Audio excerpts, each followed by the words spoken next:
Seminario especial aquí en la Academia de Biotecnología y el día de hoy tenemos una invitada de lujo. Viene a presentar su seminario la doctora Lourdes Mariana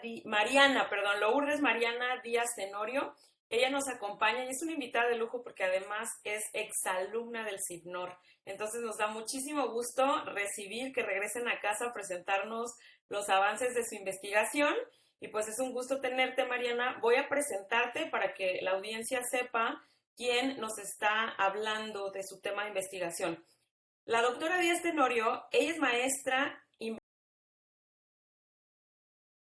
inventarias del Instituto Tecnológico de Sonora, del ITSON, esto desde el 2011. Ella estudió el doctorado y la maestría en Ciencias en Uso, Manejo y Preservación de los Recursos Naturales aquí en CIBNOR. Es egresada del ITSON, del Programa Académico de Ingeniero Biotecnólogo. Además realizó 2 postdoctorados, el primero en la Universidad de Almería y el segundo en el CIAD, en el Centro de Investigación en Alimentación y Desarrollo en Hermosillo, Sonora. Ahí ella realizó estudios relacionados con el efecto del ayuno y realimentación en el aparato digestivo, así como la evaluación de la calidad post-mortem de la carne de camarón. La doctora Díaz es miembro activo de la Sociedad Mexicana de Biotecnología y Bioingeniería y de International Association for Biological Oceanography. Además, pertenece al Sistema Nacional de Investigadoras e Investigadores en el nivel 1.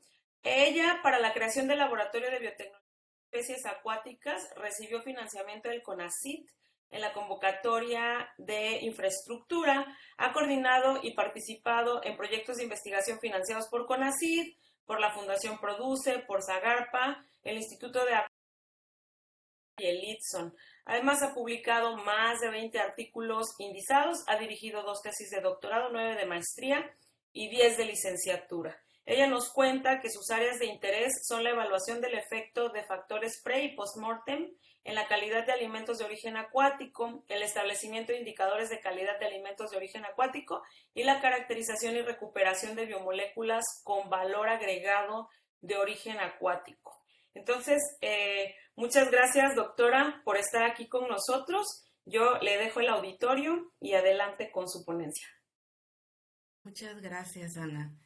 Pues bueno, gracias por la presentación y sí, como les comentaba hace rato, eh, pues regresar, aunque sea de manera remota, al CIBNOR, pues es la verdad un gusto, ¿no? Lo que hasta ahorita como que me empezaba a dar cuenta realmente que es un pues regreso, ¿no? A la casa que como bien comentan, pues me formó como investigadora, ¿no? Como entonces soy egresada de los 2 programas de maestría y de doctorado.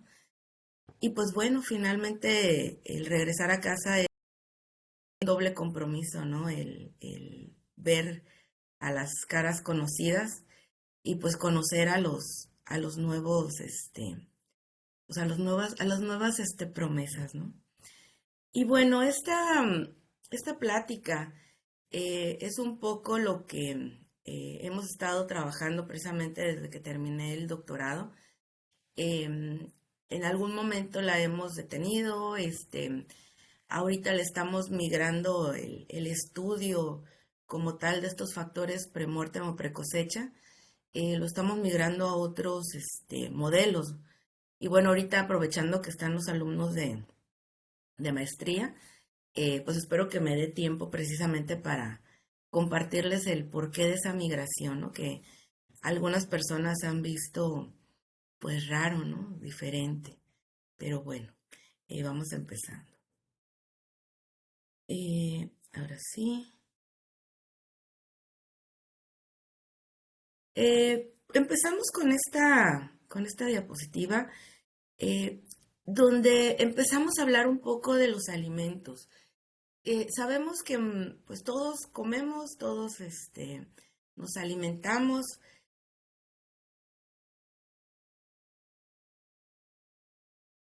Los alimentos, específicamente los de origen acuático, pues tienen que suceder muchas cosas. Obviamente empezando porque cuando decimos origen acuático, no nos cerramos solamente a los de origen marino, Sí, la gran mayoría es, pero hay pues muchos países, ¿no? Que no tienen litoral y bueno, pues ellos se dedican a producir sus alimentos a tierra adentro, y la gran mayoría pues son de agua dulce. Y bueno, las características de un producto y otro pues son muy, muy distintas, ¿no? Entonces esa es la primera parte. Obviamente todos somos pues gustosos de los productos. No necesariamente se consumen tanto, aquí sobre todo en México, no se consumen todo el año. Sabemos que la época de Cuaresma es donde se consume más, cerca del 70%. Y bueno, pero la producción pues es todo el año, ¿no? Entonces muchas veces lo que llegamos a consumir pues es lo que estaba congelado, ¿no? Muy poco es se llama fresco, pero le decimos fresco de manera coloquial, pero es lo crudo o en materia prima, ¿no? Sin haber sido procesado por una congelación, por ejemplo. Entonces, siempre la variedad de este tipo de productos, de alimentos de origen acuático, pues va a ser muy diversa. Sin embargo, pues podemos hacer un estudio, pues un poco. La primera parte y lo bueno que hay estudiantes es siempre considerar, pues, qué es un alimento, porque obviamente lo que es alimento para nosotros, llamándonos, no sé, mexicanos puede ser, o latinos, pues no va a ser la misma concepción de alimento de otras personas. Normalmente siempre estaríamos, el concepto de alimento, o lo que consideramos alimento, pues va a estar influenciado por pues, la cultura, va a estar influenciado por donde vivamos, por donde incluso hayamos iniciado o nacido, ¿no? Nuestra, pues sí que nuestra experiencia gastronómica. Tiene mucho que ver también la religión, que se permite comer o de qué manera hay que procesar o qué características debe tener lo que nos va a alimentar. También tiene mucho que ver la salud, si hay alergias, si no. Y definitivamente algo muy importante es que hoy en día, pues realmente pocas veces comemos o ya no solo comemos para alimentarnos. Ya mucho es moda, ya es mucho comer por placer. Y bueno, van modificándose, ¿no? Las diferentes características. Entonces, pues el concepto de alimento va a ser creado bajo diferentes condiciones, ¿no? Lo que sí es que siempre tendremos que estar abiertos al estudio de los alimentos sin tener una barrera. Come o puede ser que tú no lo comas, pero si hay alguien, pues hay un mercado y hay interés de estudio, ¿no? Fuera de la generación del conocimiento como tal. Siempre hay que revisar, ¿no? En sí en los conceptos. Aquí es uno muy, muy básico. Siempre la primera parte es irse a lo más básico que es Y me regresé a lo más básico porque en los libros de alimento, pues no hay una definición tal cual, ¿no? Siempre te dice que es una definición completa, que es un concepto de lo que ya habíamos comentado. Pero bueno, regresándonos un poco a las bases, a los diccionarios, pues básicamente, ¿no? Alimento es un conjunto de sustancias que los seres vivos consumimos para subsistir. Muy, otra definición un poco más elaborada y nos habla, ¿no? Ya de un material que ya nos está dando las propiedades o los componentes, proteína, carbohidratos, grasas, y que ya nos da más definición del subsistir, que es pues un crecimiento, una reparación, procesos vitales y sobre todo obtener energía. Entonces, una vez puesto este tipo de conceptos, eh, pues prácticamente los alimentos, sobre todo los de origen acuático, pues prácticamente es todo lo que podemos consumir que ha sido criado o capturado de ambientes acuáticos, ya sea marinos o de agua dulce, por caracterizarlos o por clasificarlos así. Ujú. Entonces, lo que les decía hace rato, ¿no? Además además comemos, además de nutrirnos, pues para convivir, por placer, pues de alguna manera la experiencia que te va a dar a los sentidos, y disfrutar precisamente esa combinación de olores, de textura, pero también hay mucho que ver en la cuestión de la inocuidad, donde pues lo que consumas, pues esperemos que pues no nos haga daño, ¿no? Que no tengamos alguna complicación. Entonces, el concepto de este de alimento finalmente ah, nos da la posibilidad de incluso, pues no solo preocuparnos por la parte nutricional, no solo preocuparnos que tengan las proteínas, los carbohidratos, las grasas, eh, pues para cumplir esas funciones, sino también tiene mucho que ver el cómo lo consumimos. Y ahí es donde pues empieza a hacer una fusión entre pues la ciencia y aquí esta investigaciones que hacemos pues tienen que ir siempre ligadas al consumidor, pero también no podemos dejar pues de lado el conocer el por qué llegamos o cómo llegamos a esto, ¿no? Sobre todo en estos últimos años, pues muchas de nuestras investigaciones se nos solicita, ¿no? Que tiene que tener ya algo que recaiga más en la aplicación, en la sociedad, etcétera. Entonces aquí vemos una serie de productos de origen acuático. Y bueno, imaginémonos pues las diferentes texturas que podemos tener en estos platillos, las diferentes presentaciones que pueden ya sea en crudo o cocido, y cada una de ellas viene precisamente de un organismo vivo. Yo de hecho a mis alumnos,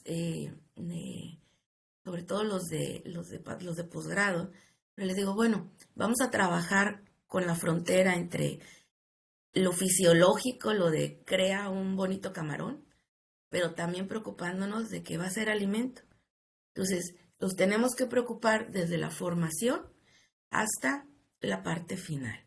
Entonces aquí, pues obviamente todos estos, las almejas, los peces, los calamares, camarones, pues estuvieron vivos previamente.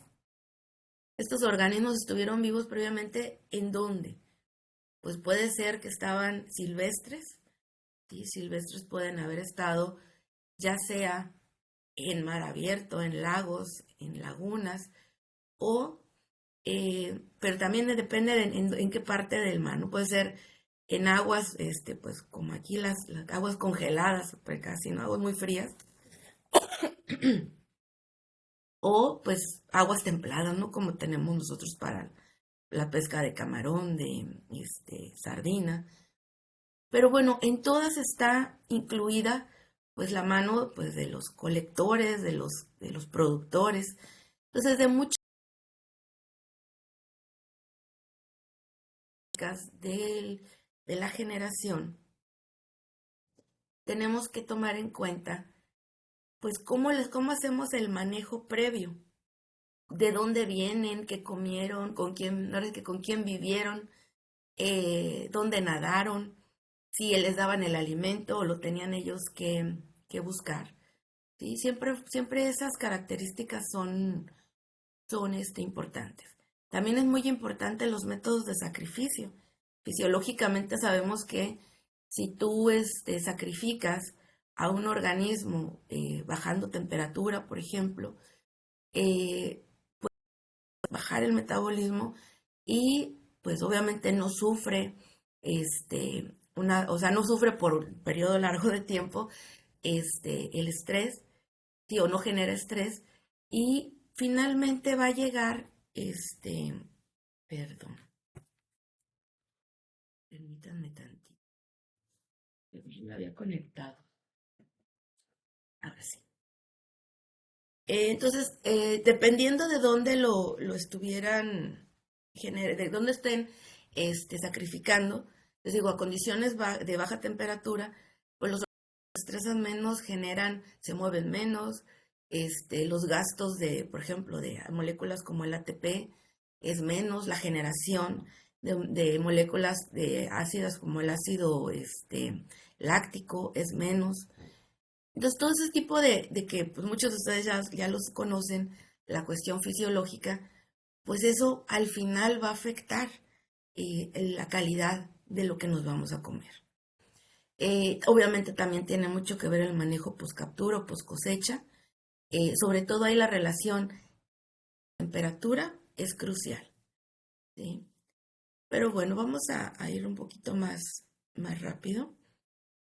Esta figura pues es una representación gráfica donde obviamente los organismos que están ya sea en el medio silvestre o en medios controlados, y también eso de controlados es pues a qué nivel de control podemos tenerlos, cuando ellos fallecen o mueren o son sacrificados, mm, las moléculas finalmente se quedan ahí, o sea, no hay una modificación de segundos antes vivo, segundos después muerto.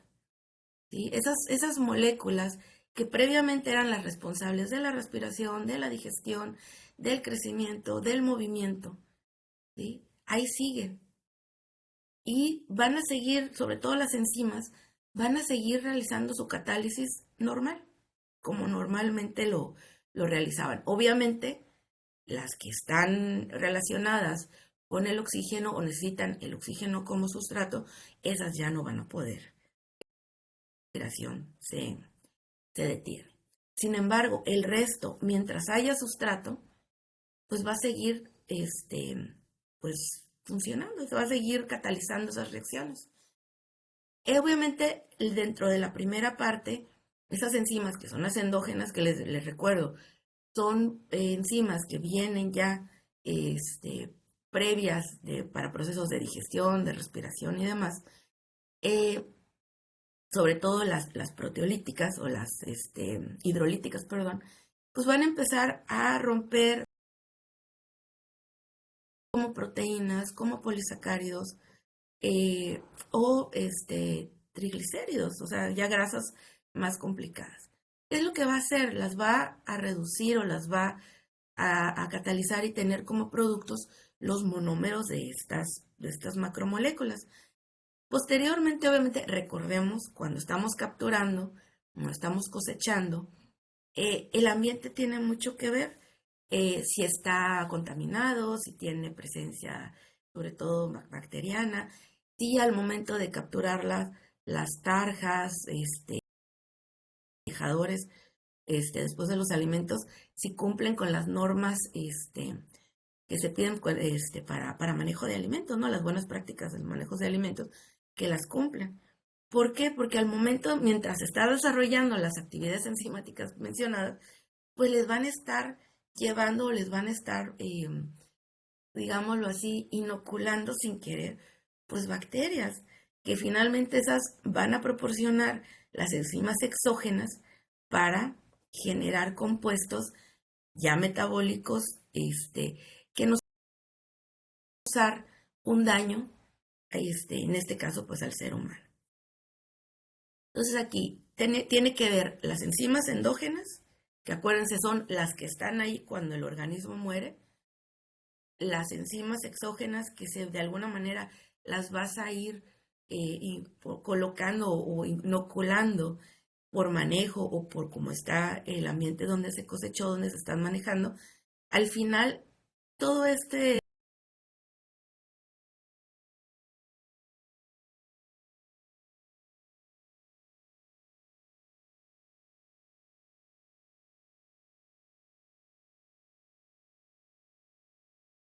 en alimentos se maneja, que es cuando no está deteriorado, si es cómo va modificando estas enzimas, va desarrollando sabores, va desarrollando olores, va desarrollando incluso colores, ¿no?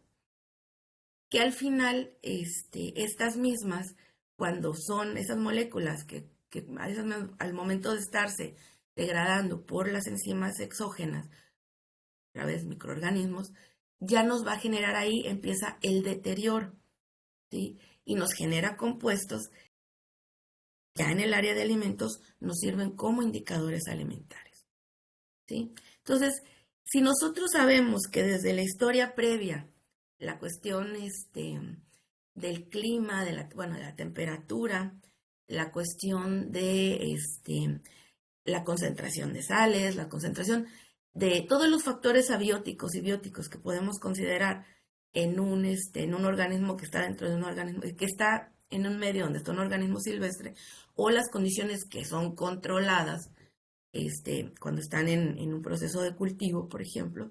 Todas esas condiciones van a generar moléculas que cuando el organismo muera nos va a dar esas reacciones post cosecha que nos van a desarrollar texturas, colores, olores que pueden ser deseables para los consumidores.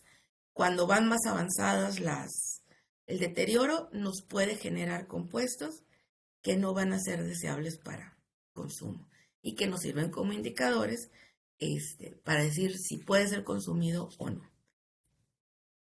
Entonces, en esta producción de alimentos, pues hay mucha variedad, ya sea que los podemos obtener de medios silvestres, de medios cultivados, condiciones controladas, semicontroladas, hay variables bióticas y abióticas, obviamente muchos factores antemortem.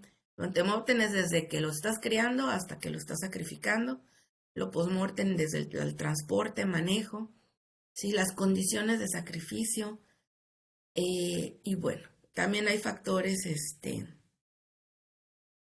precosecha y cosecha. Aquí depende de cómo lo tomes, ¿no? Si el organismo es silvestre o el organismo es cultivado.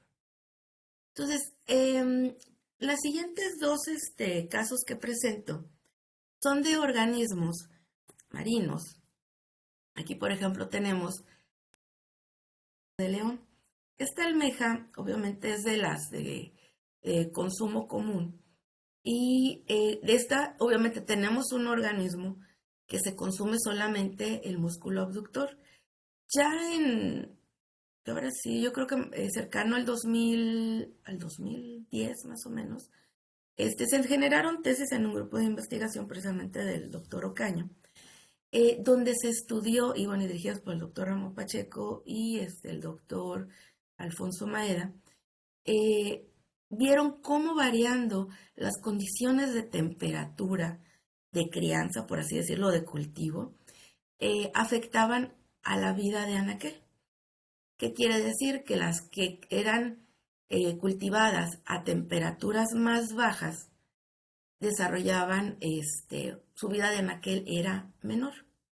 Las que se desarrollaban a temperaturas más altas, su vida de anaquel era mayor. ¿Qué es con lo que se puede concluir en este tipo de estudios? Se dice que a lo mejor las enzimas estaban adaptadas a estar en condiciones de mayores temperaturas. Cuando tú organizas o almacenas los productos pesqueros, normalmente las temperaturas son entre 5 y 10 grados, aunque la óptima sea de 0 grados.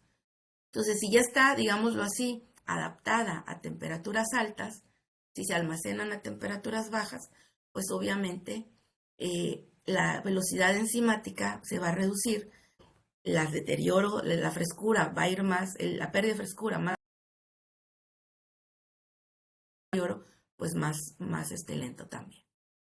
Sin embargo, los que fueron cultivados a temperaturas más altas, más bajas, esas ya están adaptadas a trabajar, digámoslo así, a temperaturas pues, más bajas. Entonces, cuando estén en refrigeración, pues están muy cercanas a la temperatura a la que trabajaban o la que catalizaban. Entonces, el deterioro es más rápido, la pérdida de frescura es más rápida. Aquí casos curiosos como los organismos que crecen en aguas, por ejemplo, como en Alaska, esos organismos prácticamente tienen que ser procesados casi de inmediato, incluso congelados, porque otra vez las temperaturas de los mares pues están muy cercanas, pues si no es que menos, a las temperaturas de almacenamiento. Entonces las enzimas están adaptadas a trabajar a esas temperaturas, a catalizar esas temperaturas, por lo tanto pues no hay una conservación como tal a bajas temperaturas. Entonces, en este caso, les decía, la temperatura tiene que ver. En el caso de la almeja mano de león, hay una investigación de cosechar a diferentes épocas, diferentes estaciones del año. Y bueno, ¿qué es lo que están midiendo? Miden el ATP, miden arginina fosfato, porque son digamos, las moléculas que nos van a dar un índice o nos van a indicar, vaya la redundancia, cómo está el gasto energético de estas. Si se dan cuenta, en esta ecuación, que es el índice K, que está relacionado con la frescura, nada más estamos relacionando la degradación del ATP, que va desde ATP, ADP, AMP, inosina monofosfato, inosina e hipoxantina, es la ruta que normalmente se sigue. Y nos está relacionando la concentración de todos los compuestos y con los compuestos que ya no están adenilados, perdón, que ya no están fosfatados. Cuando pierden su fosfato es porque ya va muy avanzada la pérdida de frescura, e incluso cuando hay presencia de hipoxantina ya es incluso un indicador de deterioro.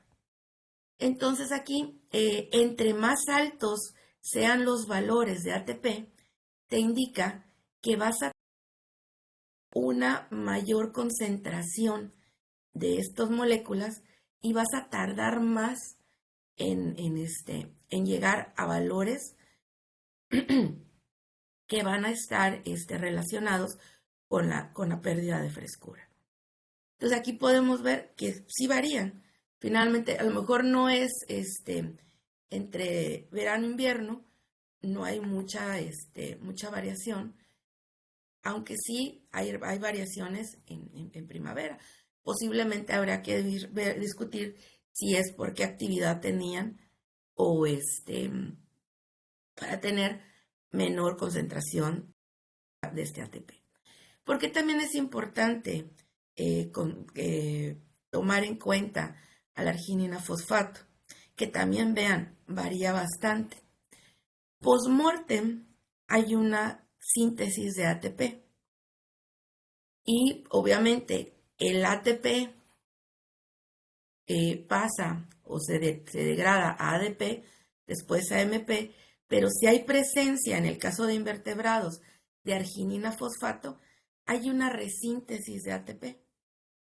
Y otra vez, entre más fosfógenos en este caso tengamos, más nos vamos a ir regresando, o más rápido nos vamos a ir regresando al ATP. Se va a ir a frescura, más se va a perder la frescura y se va acercando al deterioro. Ojo otra vez, esta ruta nos está generando compuestos que van a ser degradados por enzimas exógenas. ¿Sí? Estas, a partir del IMP, es donde empiezan a ser ya, digamos, tomadas por estos microorganismos, ¿no? Por las enzimas de estos microorganismos. Entonces, tiene mucho que ver la temperatura a la que estaban creciendo con estos valores. Incluso, ya pasando a lo que es el AMP, normalmente la sumatoria de entre el AMP y todos los compuestos derivados, siempre la sumatoria debe ser constante. Precisamente por eso la suma, lo único que varía es la concentración de cada uno. Normalmente, a mayor concentración de ATP, el AMP debe estar a menor concentración. Y más o menos en el caso del AMP, el paso a inosina monofosfato realmente es muy rápido en algunas especies y otra vez nos lleva a la pérdida más rápido de frescura. Estos análisis gráficos, ¿sí? Ya en indicadores, normalmente aquí con lo que trabajamos más son con indicadores que aquí si se dan cuenta son indicadores fisiológicos, pero nos van a dar una idea de cómo va a ser ese producto, ese músculo abductor, que le podríamos llamar músculo en cuanto muere, pero realmente se va a transformar en carne, que aquí también viene otro concepto, ¿sí? La carne normalmente siempre se piensa que es pues de animales pues terrestres, ¿no? Vaca, cerdo, es la carne pero no, realmente la carne es todo aquello que fue en algún momento músculo y después de un proceso de una mano de rigor mortis y otros más, post-mortem, si ya, digamos, de manera tecnológica, se le puede llamar carne. Entonces, bueno, estos indicadores fisiológicos, como por ejemplo el índice de rendimiento muscular, que nos dice cuánto músculo hay o cuál es la proporción de músculo relacionado con la pieza completa, con el organismo completo, vemos también que hay variaciones. Entonces también eso nos habla a nivel de producción, pues si va a ser rentable el cosecharlos en épocas pues donde convenga. Ahora, ojo, a esto estudio de si esta pérdida, por ejemplo, de rendimiento, o sea, baja de rendimiento, no es a lo mejor también por la cuestión del agua. También depende mucho para estos organismos, bueno, en general para los organismos de origen acuático, la cantidad de agua que van a tener al interior. Y ya más adelante, pues la cantidad de agua que puedan retener en su músculo, después carne, para poderle dar esa jugosidad a los productos de origen, a los alimentos ya. Entonces aquí como podemos ver, pues otoño prácticamente es la época donde tenemos un menor rendimiento y donde pues normalmente estaría el músculo más pequeño, dando, digámoslo así, el producto puede estar costando la producción lo mismo, sin embargo, el rendimiento va a ser menor, obviamente la ganancia es menor. ¿Sí? Aquí hay mucho siempre que estar relacionado los estudios con lo que realmente va a ser pues lo que deja el dinero, ¿no? Aquí también eso, agraciado o desgraciadamente, hay que tomarlo en cuenta. Por ejemplo, también aquí hay otro indicador fisiológico que es el índice gonádico, que nos va diciendo cómo es la proporción de la gónada con el tejido blando en estos organismos. Pero más aún aquí, la presencia o la proporción de la gónada nos está dando una relación o una idea de los lípidos que hay. Y ojo, post-mortem, los lípidos, pues pueden ser generadores de productos, de productos de deterioro que pueden dar olores y sabores rancios. Entonces, a mayor concentración de estos post-mortem, pues va a ser mayor la concentración de los compuestos de rancidez que pueden generarse post-mortem. Entonces, puede haber una diferencia grande entre los que están en primavera-verano contra los que se cosechan en otoño-invierno. ¿Sí? Eso también tiene mucho que ver. La generación de la oxidación de lípidos también te genera otros compuestos que pueden interferir con otras reacciones post-mortem y ayudar, bueno, contribuir, perdón, a, a la concentración de los compuestos finales de deterioro. Otra cosa también aquí, la cuestión de la carga energética adenilada. Nos está hablando la relación de ATP-ADP. Obviamente estos fueron cosechados bajo condiciones deseables, sin estrés, por así decirlo. Y nos está generando, de alguna manera, los cambios de que vamos a tener menos ATP y ADP, entre más pequeño es el valor, hay menos ATP y ADP. Y como lo relacionamos anteriormente, a menor valor de ATP, nos vamos acercando a una pérdida de frescura más rápida y un deterioro mayor. ¿Sí? Voy a brincarme esto para pasar a el caso de camarón, que es lo que tenemos nosotros en estudio. Hemos generado un par de tesis de maestría y ahora una de doctorado. Que obviamente sabemos, ¿no? Cuando tenemos las condiciones de producción, ya sea en condiciones controladas, les digo entre comillas controladas porque pues siguen estando en ambientes abiertos, pero el control sí lo tenemos en los alimentos. Entonces también tiene mucho que ver, sobre todo la variable alimento, cómo interfiere en la composición, que otra vez la composición de esas moléculas que quedan post-mortem, pues nos van a dar la composición de alguna manera nutricional y las moléculas que quedan pues, para el desarrollo de las características de las características de olor, sabor y textura. Entonces aquí nada más es remarcable, no hay tanta diferencia a excepción de la cuestión de las calorías, pero básicamente no hay tanta diferencia nutricionalmente de un camarón cultivado a uno marino, nutricionalmente. Obviamente, si nos vamos a la cuestión de sabores, de colores, pues es distinta. Obviamente, un organismo que está criado o cultivado, si tú no le agregas al alimento los pigmentos, desarrollar el color. En cambio, los que están en el medio silvestre, pues en algún momento pueden, por su alimentación, adquirir esos pigmentos que posteriormente les van a dar el color. Igual a los sabores.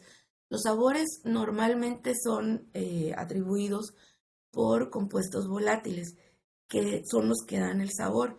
Y entre más variedad consuma de productos, más diverso va a ser su perfil de sabores. Entonces también por eso un camarón de cultivo normalmente es más uno de origen silvestre, de origen marino. Silvestre realmente.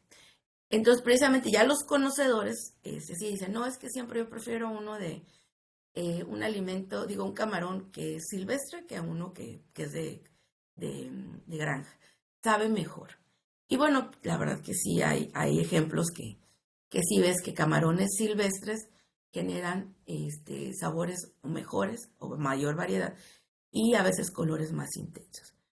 Sin embargo, en el caso del mercado del camarón, los consumidores, uno de los requisitos es que dice el camarón, obviamente cocido, tiene que estar de color rojo. Pero si el acuacultor no le incluye del todo ese alimento, ese compuesto, ¿no? ese pigmento que no es barato, pues no va a generar esos colores, ¿no? Nosotros hicimos una investigación adicionando, en este caso, un pigmento que normalmente se le agrega astaxantina, pero la astaxantina se cotiza pues cara, ¿no? Sin embargo, nosotros le adicionamos, luteína y una mezcla, ¿sí? Entonces, en este caso vimos que de todas formas, aunque no le agregáramos al alimento astaxantina, los camarones alimentados con con luteína generaban el color. Entonces, obviamente, hay una síntesis durante la cosecha o durante durante la crianza, de cultivo, que se está generando. Y aquí tenemos el control, sí, que fue criado o cocín, ese caroteno, contra otros que fueron una luteína libre y una esterificada, ¿no? Nada más esa era la diferencia química. Pero pues nos dimos cuenta que sintetizaban astaxantina, ¿sí? Sí había un poco de luteína en el músculo, pero se generaba. Nosotros no le adicionábamos astaxantina, entonces hay una síntesis de ella. Y eso pues nos abría la puerta para usar luteína, que es considerablemente más barata, para alimentarlos. Y eso pues reduces costos y aumentas la... Hay cambios, por ejemplo, en los colores. Perdón. Normalmente aquí en saturación nos están hablando del color, ¿sí? Entre más nos acerquemos al valor de 45, son grados aquí, al de 45, nomás nos acercamos al color anaranjado. ¿sí? Entonces nos damos cuenta que los controles no nos dan un color tan anaranjado. Sin embargo, es significativo, los que fueron alimentados con luteína generan un color anaranjado, pero el de la luteína esterificada todavía un color más anaranjado. Aquí también la textura. La dureza es la firmeza del producto y también nos genera una mayor firmeza los camarones que fueron, digamos, cultivados con la luteína. Obviamente, si lo relacionamos con el almacenamiento a 0 grados, llega el momento en que ya no hay diferencia. Pero los primeros días sí ves ese cambio. Aquí que también déjeme ver eso, aquí también no lo incluí, pero la vida de anaquel comparado con el control, con la luteína, se extiende al menos unos 3 días más, que a veces podríamos decir, hoy 3 días no es nada, ¿no? Pero a nivel comercial, el que le permite al que vende, que puedas mover 3 días más tu camarón, en este caso sin congelar, porque ojo, no está congelado. Hay mercados que no les gustan, sobre todo el asiático y el europeo, no les gustan los productos, los camarones congelados. Los quieren frescos, o sea, como digan fresco, pero realmente son sin congelar. Entonces también aumentas tu vida de anaquel, y tus características las prolongas, pues dando este tipo de compuestos. Entonces, conclusiones, realmente hay muchos temas, muchos ejemplos que se pueden dar. Por aquí lo importante es que tenemos que entender que las reacciones o las bioquímicas pues vienen precisamente de esa modulación,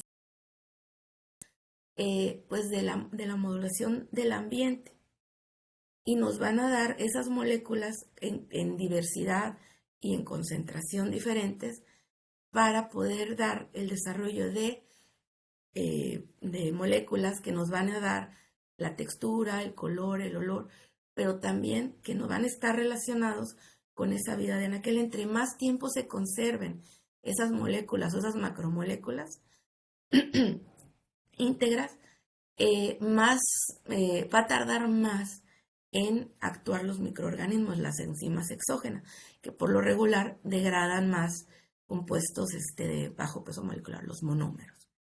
Entonces, cada especie es distinta, así como cada fisiología de cada organismo es distinta. Hay que estudiar grupos en específico. Obviamente, grupos modelo, de manera, tratar de generalizar para hacer un poco más fácil los estudios, aunque realmente para el área para cuando te trabaja con cuestiones de conocimiento, sí tiene que ser, digamos, estudios más específicos. Y bueno, al final, para que esto tenga éxito, pues finalmente hay que conocer la bioquímica y fisiología del organismo, también cómo se comporta esto post-mortem y relacionarlo con las preferencias del mercado. Porque a veces habrá organismos que cuando se convierten en alimento, lo que puede modificarse cuando se cocina, cuando se procesa, ya no es significativo ni la temperatura a la que fue cultivada, ni la manera en la que fue sacrificada. Entonces también eso es bueno saberlo para pues ver si se tienen esos cuidados previos, ¿no? Entonces, pues creo que me fui un poquito rápido, pero pues cualquier duda que tengan al respecto, pues aquí están mis correo electrónico y pues adelante. Muchísimas gracias, Mariana, por tu presentación. Vamos a la sesión de preguntas y respuestas. Chicos, ya saben, los que están en el auditorio pueden, por favor, acercarse al micrófono, me dicen su nombre y hacen su pregunta. Y la gente que está en línea puede levantarme la mano o hacerme la pregunta a través del chat para que yo se la lea a la doctora. Tenemos una pregunta en el auditorio, me parece. Buenos días, les saluda Angie Swing. Yo tenía una Hola. pregunta en cuanto a ¿desde qué etapa del camarón se le empieza a agregar el compuesto de luteína? O no sé si me Ok, muy escuché o si lo importante. dijo. Fíjate que esa pregunta depende qué necesites. Si lo vamos a trabajar para cuestión post-mortem, de mejorar las características sensoriales, son en la última etapa de engorde. Depende de lo que tú quieras lograr, a veces son entre 4 semanas, 8 semanas, a veces hemos obtenido buenos resultados, ¿no?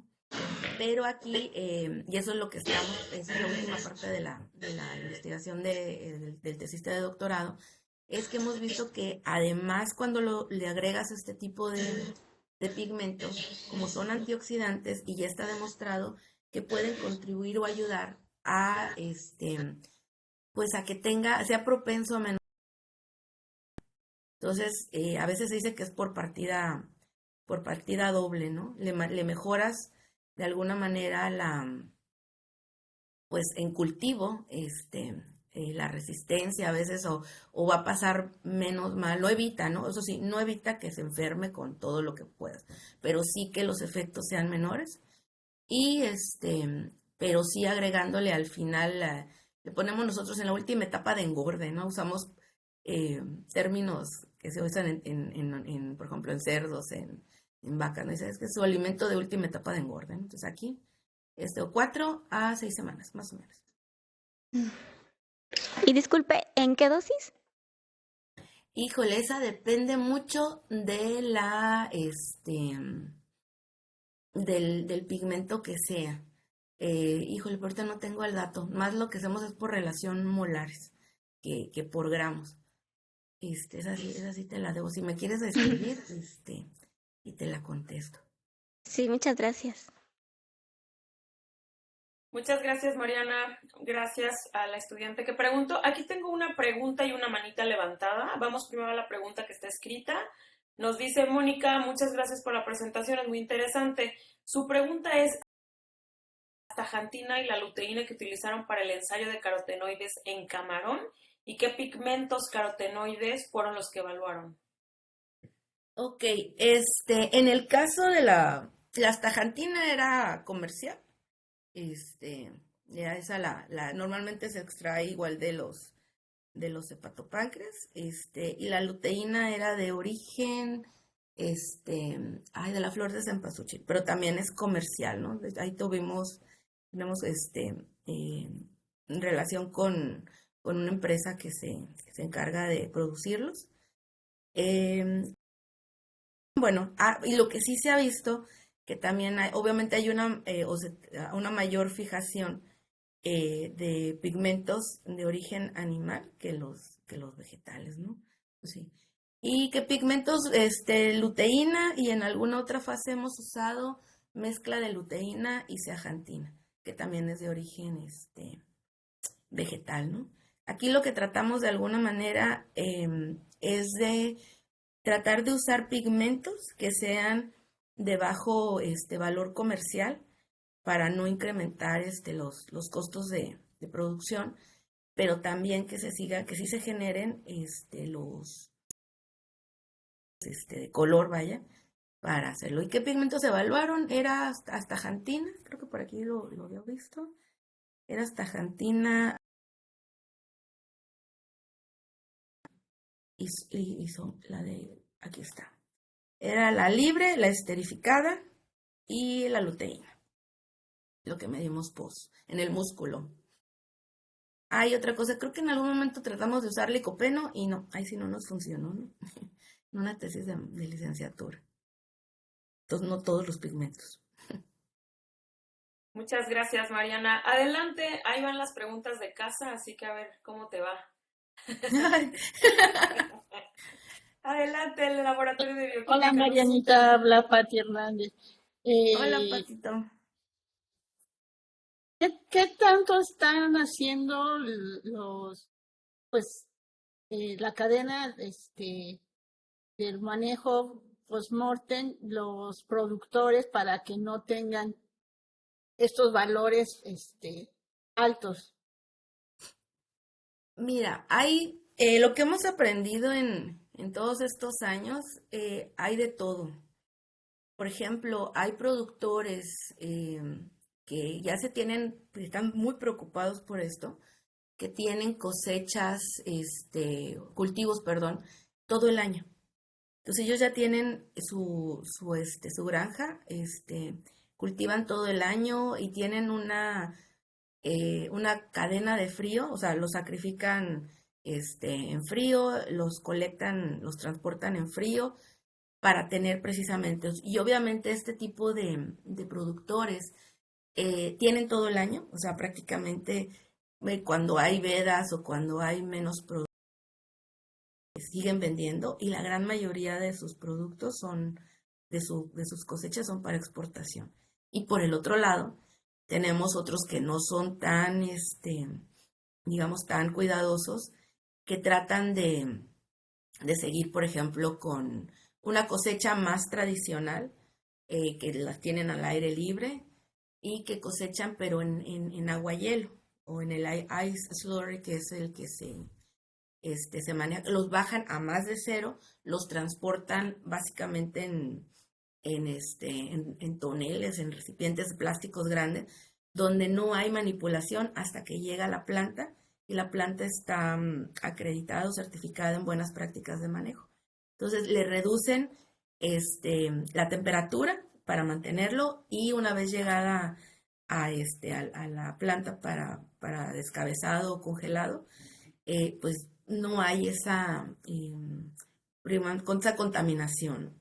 Y los hay desde que también cosechan como pueden, con el hielo que pueden, transportan con el hielo que pueden, y normalmente pues no son sus sujetos de exportación, pero sí son de consumo nacional, ¿no? Que también es una pena decirlo, que a veces no somos tan exigentes nosotros para esos productos, pero mucho tiene que ver también que no se está dispuesto a pagar el precio por mantener esas características.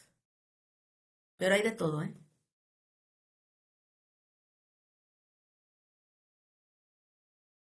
Muchas gracias por la respuesta y por la pregunta. ¿El laboratorio tiene otra pregunta o terminamos? No, yo tengo una pregunta, por favor. Adelante, Ann. Adelante, Ann. Hola, Mariana, gusto en escucharte, mucho gusto. Tengo la pregunta que siempre hago cuando hablamos de preparar a los animales antes de muestrearlos para obtener sus órganos. Está muy controvertido el término sacrificio, ¿no? Se dice que hay que matarlos en vez de sacrificarlos. Entonces, bueno, los matas. Pero previo a esto, hay le bajas el metabolismo, que siempre le he hecho. ¿Qué pasa con todos los organismos vivos que se someten a shock térmico y su efecto en el ATP y la cadena de frío?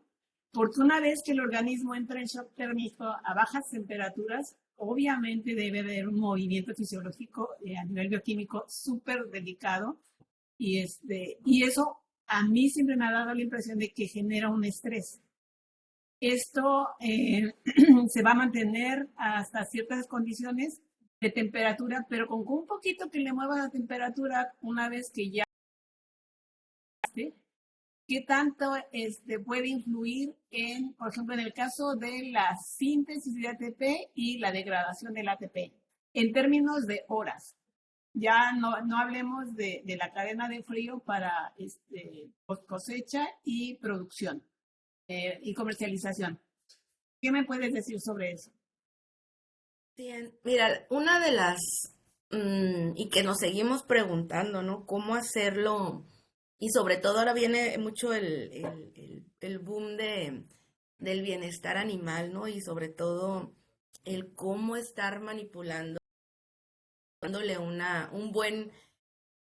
pues una buena muerte, ¿no? Al organismo, al menos también los que estemos usando para investigación. Ya a nivel comercial sí se complica un poco. Pero bueno, aquí en esta parte sí hay mucha diferencia. De hecho, precisamente en el caso cuando estuvimos haciendo la tesis de doctorado, por eso era la idea antes usábamos, o de inicio se usaban trozos de hielo. y los trozos de hielo pues bajaban mucho más lenta la temperatura y obviamente era mayor el movimiento. De que habrán sido 10 minutos, por ejemplo, en lo que terminaba o dejaba de moverse, sí había una gran diferencia. Por eso terminamos usando el hielo molido para que la transferencia de calor fuese más rápida, se enfriara más rápido el agua y el tiempo de movimiento, o en este caso de muerte, fuera mucho más rápido. Y sí, nos dieron valores mucho más acercados al valor que te dice, creo que es 8 microgramos microgramos de ATP por gramo de músculo. Entonces te da más cercano a ese valor entre más rápido se muera, ¿no? Ahora, hay métodos todavía más, digamos, menos crueles. Algunos les agregan aceite de clavo, por ejemplo, que los adormece. Sin embargo, cuando vas a hacer la cuestión de alimentos, pues no sabes si ese aceite esencial, que también puede servir como antimicrobiano, te va a enmascarar ciertos análisis, por ejemplo.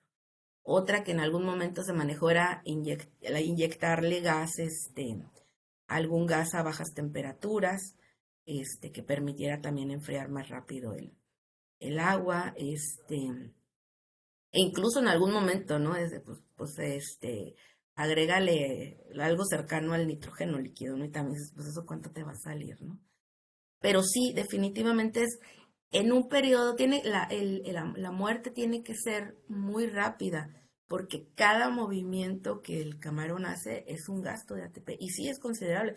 De hecho, en estos estudios, nosotros no podemos usar menos de 6, 7 organismos por muestreo, porque la diferencia en los datos, el error, es muy grande. Entonces, también por eso en otros estudios, por ejemplo, que se sacrifican o que mueren, perdón, más rápido, puedes usar 3 piezas de 3 individuos, ¿no? Pero aquí en estos tienen que ser más número de muestras para disminuir el error. Gracias. Muchísimas gracias, Mariana. Pues ya estamos a punto de terminar el seminario. Yo solo quería comentar, es bien importante esto de las características pre y post-mortem, porque yo he escuchado algunas veces que, por ejemplo, en carne de res, hay algunas carnes que para el consumidor son más ricas o las quieren más si el animal tuvo una muerte con mucho estrés porque produce otro tipo de sustancias o de químicos del estrés que hace que la carne sepa más rica. Entonces, como decías, esto del bienestar animal sí, lo entiendo a nivel investigación, a otros niveles, pero a niveles comerciales ya ves, ¿no? El pâté foie o que hacen comer al pobre pato un montón de aceites para poder tener hígado graso y que eso te sepa delicioso, es un tema muy interesante y pues además controversial. Pero bueno, Sí. agradezco mucho, mucho, mucho, mucho que hayas estado con nosotros y espero que estés pronto también en alguna otra ocasión y que nos sigas contando de tu investigación. Sí, de hecho, nada más un paréntesis, lo que les comentaba, ahorita nuestros modelos de estudio han sido los de origen acuático. Ahorita precisamente estamos empezando a migrar a un modelo, porque lo que queremos explicar es cómo lo pre-cosecha o pre-mortem afecta la calidad de los alimentos. Es como línea de investigación. Entonces ahorita estamos empezando a incursionar en los cítricos. De hecho, estamos generando el cómo, por ejemplo, las etapas, las épocas del año, qué productos, que en este caso el fruto, qué características tiene y qué características te da ya una vez procesados. Estamos encontrando cosas interesantes como generación de conocimiento. ¿Y por qué migramos a ese modelo vegetal? Pues porque es más fácil desplazarlo, lo tenemos en la ciudad, y nos genera un menor costo en los muestreos y menos peligroso, porque ahora hasta para ir a muestrear a campo o silvestre, o sea, la inseguridad es enorme, ¿no? Entonces, yo lo que y sobre todo dárselos a los alumnos a conocer es, tienes que buscar modelos de estudio y adaptarlos como dicen los españoles, a tu financiación y a tu seguridad. Sí, claro que sí. Entonces, Yo creo que es un buen tema de investigación de ciencia de frontera, ¿eh? Porque eso está en la frontera. ¿Cómo es que afectan las condiciones post cosecha y cosecha en los sabores? O sea, que debe de haber interacción allí de muchos tipos, sobre todo bioquímica y fisiológica, para tener tú ciertos compuestos que te hagan un sabor u otro. Entonces está muy interesante, ¿eh? Es muy buena propuesta de, de sí, ciencia de ahí vamos, frontera. ahí vamos. Súper Pues bien. muchas gracias. Muchas gracias, Mariana, y éxito en tu trabajo. Y pues nos estamos viendo muy pronto. Te voy a hacer llegar por correo la constancia por tu participación y cualquier cosa, pues ya sabes dónde encontrarnos. Muchas gracias por la invitación y pues hasta luego. Gracias.